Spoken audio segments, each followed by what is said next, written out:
Sanatorio Clínica Modelo de Morón, República Oriental del Uruguay 234, en pleno centro de Morón. La excelencia en la salud al alcance de todos.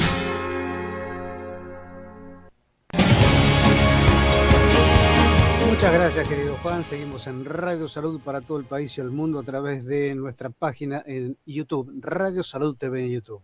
Bueno, estamos en comunicación con un amigo de este programa, el doctor Eduardo Rege, quien es médico especialista jerarquizado en urología, jefe del Departamento de Urología del Sanatorio Clínica Modelo de Morón. Doctor, buen día, ¿cómo le va?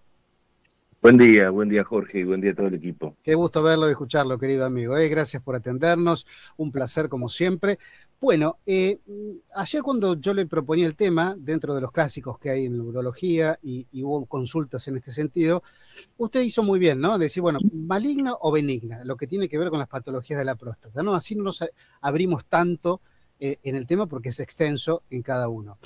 Y yo recién hacía un pequeño anuncio o avance de la nota diciendo, corríjame, que dentro de las patologías más frecuentes de la próstata son las benignas. ¿Estoy equivocado? No estás equivocado. Es la consulta más frecuente en urología. Bien. Más allá del chequeo prostático, que está dirigido para detectar de manera precoz el cáncer de próstata, y hace poco salió un estudio que revalidó eso, que bajó la mortalidad a nivel mundial al 1% en mortalidad por cáncer de próstata, al ser eh, diagnosticado precozmente. Se puede curar o se puede controlar. Pero hoy vamos a hablar de patología benigna, creo. Claro, exactamente, que son de, como decíamos hace un ratito, la gente le tiene miedo, pánico a la palabra cáncer en general, y esperamos siempre sintomatología muy profusa, sangre, dolor, ¿no? Y de repente sintomatología variada o molesta, por ahí pasa desapercibida. Así que tenemos un abanico grande para conversar, doctor, porque patologías de la próstata pueden arrancar desde muy jóvenes en el inicio de las relaciones sexuales. Digo, hay mucha tela para cortar, ¿no? Sí. De hecho, retomando un poco la conversación con respecto al cáncer de próstata, como la búsqueda es el diagnóstico precoz, generalmente no tiene síntomas. O si hay síntomas, no son por el cáncer de próstata, sino por la patología benigna de la próstata, que la podemos circunscribir en dos situaciones, en dos entes. Uno, el principal, que es el que aparece, se empieza a formar alrededor de los 40 años, pero empieza a manifestarse a partir de los 50, a veces un poco antes, que es la hiperplasia prostática benigna. Ujú. Hiperplasia es crecimiento benigno. Bien. ¿eh? Es que la próstata empieza a aumentar de tamaño. Y la otra entidad sería la prostatitis crónica, que a veces eh, aparece en gente mucho más joven, 30, 25 años, y tiene síntomas muy parecidos. Y los síntomas en medicina los dividimos a nivel prostático en dos tipos, los irritativos y los obstructivos. Los irritativos serían porque esa inflamación o crecimiento que ocurre irrita unos receptores de la vejiga, con lo cual el paciente empieza a tener urgencia miccional. ¿Qué significa eso? Que el paciente está con ganas de orinar, pero en pocos momentos ya tiene una urgencia por ir a orinar, no puede aguantar. ¿Viste esa situación que estás conversando con alguien y se levanta varias veces al baño? En vez de poder retener en promedio de 3 horas. Obviamente tiene que ver también con el líquido que ingirió. Claro. El otro síntoma irritativo es levantarse a la noche. Mm, Levantarse a la noche, porque cuando uno se va a dormir, el cuerpo se relaja, y al relajarse el cuerpo, bueno, eh, los síntomas se hacen un poquito más intensos, porque se acá siente un poquito más, soy del... y Sí. el No, perdón, paciente doctor. No, decía que yo sí, soy del club de las 3 de la mañana, así que claro, sí, se levanta una, dos, tres, hasta me han contado 5 veces por noche, obviamente, altera el descanso, el sueño, todo. claro. Luego está los síntomas obstructivos, el más precoz y el más difícil de que se vaya es el goteo postmiccional. Termina la micción y queda goteando. Ujú. El afinamiento del chorro miccional, o sea, orina y nota que el calibre del chorro va disminuyendo. ¿Mm? Ujú. O orinar entrecortado, o la latencia, que empieza a orinar pero tarda. Claro, claro. Bien, así son bastante variados los síntomas. Eso, como es de manera crónica e insidiosa, se termina asumiendo como normalidad y por ahí se consulta a los 2, 3 años, cuando ya está bastante instalado. En ese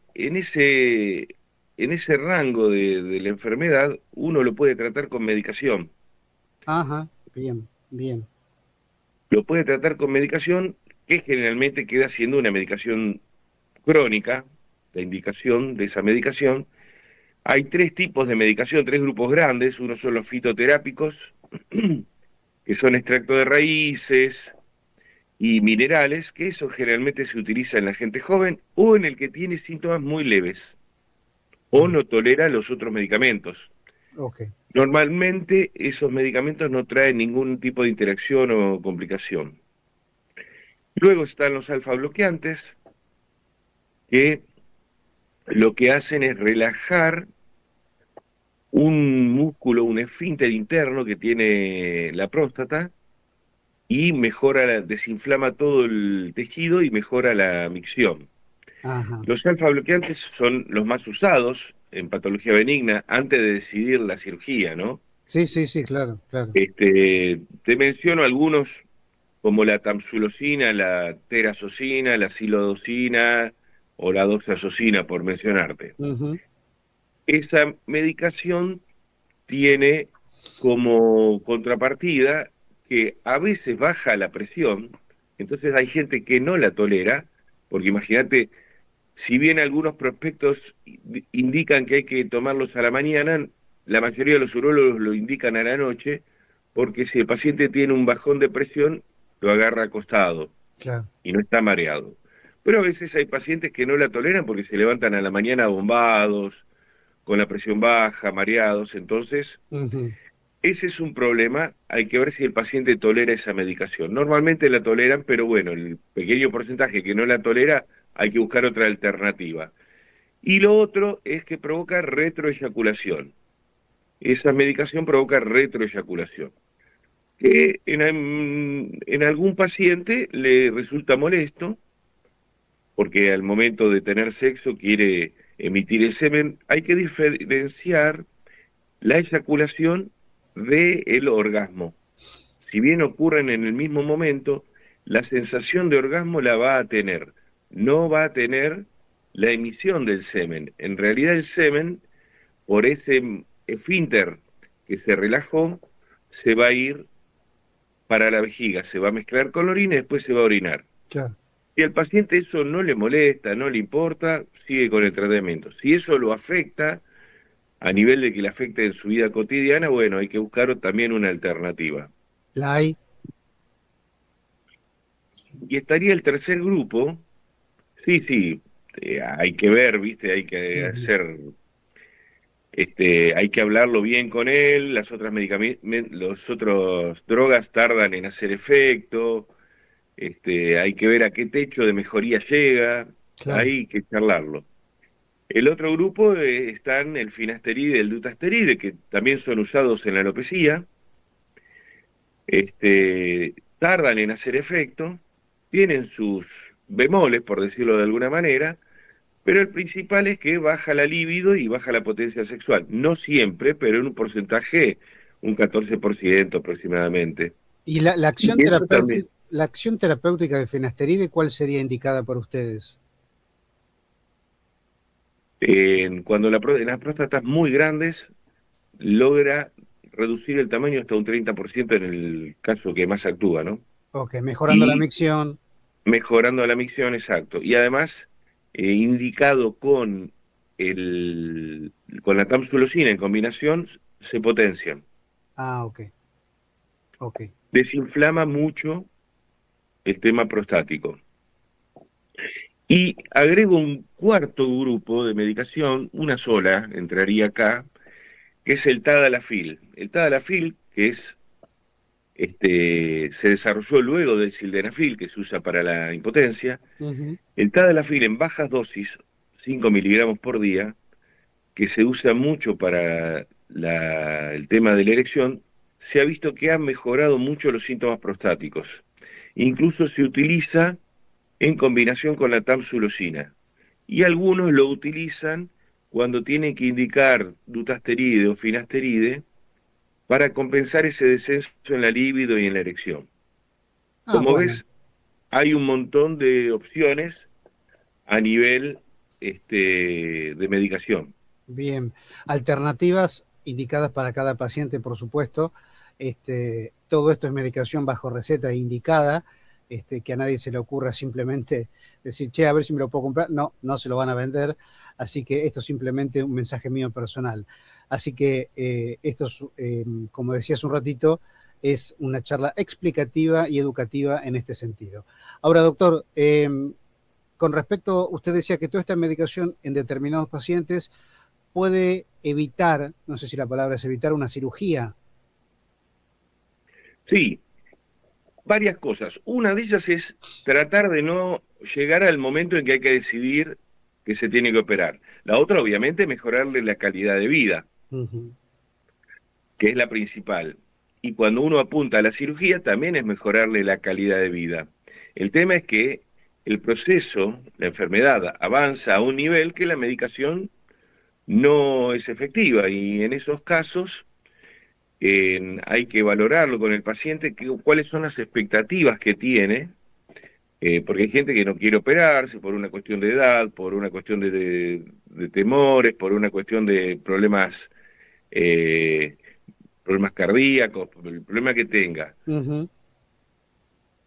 Por ejemplo, para esto lo usamos siempre en el consultorio. El paciente ya que viene que le han colocado una sonda porque no pudo orinar, estando de vacaciones, un fin de semana, un día de semana, bueno, ese paciente ya está, hay que ir poniéndole la semilla en el pensamiento de que puede ser que se tenga que operar, porque ya el que Claro. tuvo una sonda, salvo que se cuide, que cambie hábitos y con eso y un poco de suerte más la medicación, por ahí no tiene que operarse. Pero generalmente el que está reteniendo orina, o sea que se levanta 7 veces, va a orinar a cada rato, le hacen una ecografía y la vejiga no se vacía. La vejiga tiene una capacidad de 400, 500 centímetros cúbicos y cuando el paciente termina de orinar, le hacen una ecografía y ven que le quedan 200 centímetros cúbicos, más de 100. ¿Qué ocurre? Esa orina residual queda siempre en la vejiga. ¿Qué quiere decir? Que la vejiga se vacía solo la mitad, siempre queda media llena, con lo cual te puede provocar infecciones, litiasis en la vejiga, divertículos, o si uno espera mucho la decisión para operarse, puede provocar vejiga hiperactiva y que no retroceda. ¿Qué es esto? Por ejemplo, el paciente que está con síntomas muy irritativos, se levanta muchas veces de noche, tiene urgencia y todo ese cuadro. Luego de la cirugía hay que ver si retorna a la normalidad. La vejiga después de la cirugía se tiene que acomodar. ¿Me comprendés? Sí. Después de la cirugía, la vejiga se tiene que acomodar a la nueva situación. Muchas veces les explicamos que después de la cirugía, si el paciente estaba con muchos síntomas, puede ocurrir que en la primera semana, cuando se saca la sonda, pueden continuar estos síntomas y está viendo la tele y le agarran ganas de orinar. Cuando está yendo al baño se le escapa un chorrito. ¿Por qué? Porque la vejiga está acostumbrada a hacer mucha fuerza, porque está acostumbrada a la situación anterior. Ujú, claro. Entonces, ese periodo es en el que tarda en acomodarse. Si no se acomoda, se puede mejorar con alguna medicación que la relaje. Pero hay veces que ni eso. Ok. Ahora, si el paciente, porque acá me consultan y voy a acomodarle un poco la pregunta, ¿no? Gracias, al oyente. Si de repente el paciente está diagnosticado por una cuestión quirúrgica, perdón, para operarlo, por una prostatitis, inflamación de la próstata benigna, benigna. ¿La opción puede ser retirar toda la próstata para evitar el cáncer? No sé si está bien hecha la No, pregunta, pero la acomodé. no existe como en la mama, que a veces por prevención, cuando después de hacer estudios genéticos y todo, deciden el que tiene mucha carga genética en las pacientes que le sacan la mastectomía Sí, preventiva. No, acá no existe. No, y por esta razón. Primero que la cirugía del cáncer de próstata es mucho más grande. La cirugía del cáncer de próstata, cuando se saca toda la próstata, con lo cual puede afectar dos situaciones. Uno es la potencia, porque al sacar toda la próstata, hay dos nervios, que son los nervios erectores, que pasan por atrás de la glándula prostática y son dos hilitos de coser. tan finito. Son dos hilitos de coser. Y Claro. esos hilitos en la cirugía pueden verse afectados. De hecho, cuando alguien se va a operar por un cáncer de próstata, se le menciona la posibilidad de la impotencia. Y esa mención ronda entre el 30 y 50%. Entonces, un paciente se va a operar solamente porque no puede orinar, le dejas otro problema. Y el otro problema también es la continencia, porque cuando se saca la próstata, se saca un segmento de la uretra y se vuelve a unir y está muy cerca del esfínter. Y el esfínter puede quedar un poco alterado. ¿Entendés? Entonces, por eso no se saca la próstata como en el cáncer de próstata. Acá se saca la parte que crece y provoca el problema. La próstata tiene tres zonas, pero hay dos principales. Una es la transicional y la otra es la periférica. La que crece es la transicional, que es la zona que se saca, que es la que forma el adenoma. Adenoma es un crecimiento benigno. Se saca eso. Y hoy hay muchas alternativas para resolverlo. Muchas alternativas quirúrgicas me estoy refiriendo, ¿eh? Ok. Que van desde la cirugía tradicional, que es la que es a cielo abierto, la cirugía endoscópica monopolar, que es la tradicional, después apareció el láser verde, apareció la resección transuretral bipolar, el resum, y el último que apareció, que es el que tiene muy buen resultado, es el HOLEP, es enucleación con láser holmium. Y acá en Argentina no, pero a nivel mundial están empezando a hacer Aquablade, que es con un chorro de un jet de agua, y después tienen que entrar a coagular. Están desarrollando esa técnica también. O sea que, Ujú. como ves, hay muchas técnicas. La robótica no tiene que ver con una forma, una técnica, sino con operar distinto. O sea, La robótica, en- el robot hoy está empleado para operar cáncer de próstata. ok, ok. Para operar cáncer de próstata. A nivel de la patología benigna, aún no hay desarrollado. Hay proyectos en los que se ve desarrollo de robot que no son independientes. No es que es un robot que independientemente no, no. Es Claro, un robot manejado por un humano claro, que por el hace que cirujano. las articulaciones, los elementos, todas las pinzas sean manejadas por el cirujano. Doctor, bueno, este tema obviamente que es increíble, ¿no? Porque si hablamos de cáncer e impotencia, es increíble que las dos patologías estén en un mismo nivel para el hombre muchas veces, ¿no? No sé si se entiende lo que quiero decir en importancia para el hombre. Ahora, en el caso de que haya una leve impotencia luego de la cirugía, ¿hay tratamiento también aquí? En la patología benigna generalmente no hay problema de impotencia después de la cirugía. Ok. Lo que queda después de la cirugía en la patología benigna es retroeyaculación. Ok, perfecto, El perfecto. único procedimiento que no te deja, que es el que menos o casi no deja retroeyaculación, es el Rezum. El Rezum es un procedimiento en el que se inyecta vapor de solución salina en la próstata en determinados lugares. Sí. Es una cirugía endoscópica y ambulatoria. Ah, Pero para esa cirugía el paciente tiene que estar bien seleccionado. No puede entrar cualquiera. Tiene que claro. tener determinada característica esa próstata, principalmente en volumen. Bien, bien. Doctor, otra consulta. Está bueno el tema que me propone Carlitos. Gracias, Carlos. Con respecto a las patologías que derivan de enfermedades de transmisión sexual, ¿se pueden cronificar el no usar preservativo, lógicamente, y tener una prostatitis o una alteración de la micción o infecciones a causa de esto? Bueno, está bien la pregunta, pero vamos a repasar un poquito las enfermedades de transmisión sexual como para enumerarlas, que la gran mayoría no provocan patología prostática. Uno sería obviamente el HIV, la hepatitis B y C, los herpes, esos no provocarían.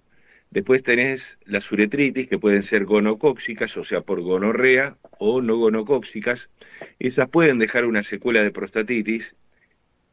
Y a nivel sexual, que si bien es una transmisión, generalmente lo que puede provocar prostatitis, y eso sí se ve, es en los que practican sexo anal, o sea, penetran sin preservativo, y pueden provocar infecciones urinarias, incluso prostatitis, porque obviamente al hacer una penetración anal, la materia fecal es un cúmulo de bacterias importantes, algunas de ellas pueden terminar alojándose en la vejiga o meterse en la próstata y provocar prostatitis. Ahí sí, obviamente, es muy difícil de erradicarlo y quedaría una prostatitis crónica importante. ¿Y los síntomas cuáles son?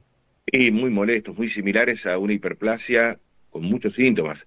Secreción, urgencia para orinar, levantarse a la noche, que el chorro se afinó, todos son muy similares. ¿Ardor?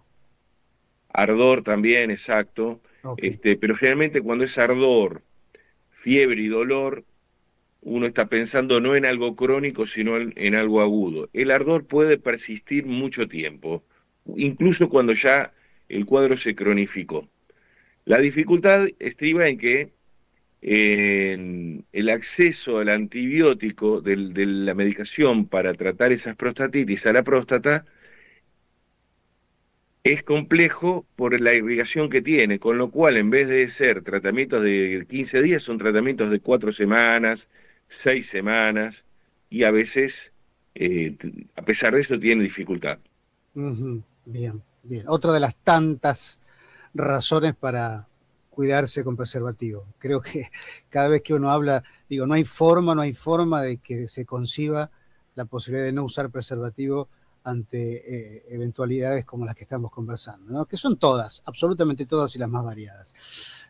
Doctor querido, creo que hemos conversado bastante, siempre es interminable el tema, lógicamente, con respecto a las patologías de la próstata y las distintas consultas de los oyentes.